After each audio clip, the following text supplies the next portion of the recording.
গতকালকে একটা নিউজ দেখে আমি হতবাক হয়ে গিয়েছি। স্বামীর অফিসে গিয়ে, কালচারাল একজন অফিসার, তার অফিসে গিয়ে স্বামীকে স্ত্রী পেটাচ্ছে, জামা ছিঁড়ে ফেলেছে। সিসিটিভি ফুটেজের ভিতরে স্পষ্ট ধরা পড়েছে যে স্বামীর জামা ছিঁড়ে ফেলতেছে টেনে হিচড়ে।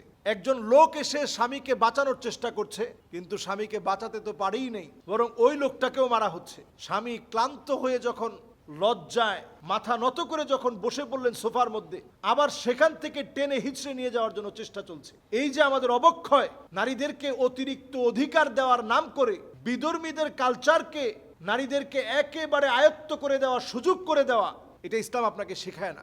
আল মারআ আল মুতারাজ্জিলা আল মুতাশাব্বিহাতু বির রিজাল, ওই সমস্ত নারী যারা পুরুষের মতো চলে, আল্লাহ লানত তাদের উপরে। নারী হয়ে আপনি পুরুষ সাজার চেষ্টা করবেন না, সেটা পোশাকেও না, আচরণেও না, কথা বলার ক্ষেত্রে এত লাউডলি কথা বলবেন না নারী হয়ে যেটা অপর পুরুষ শুনবে।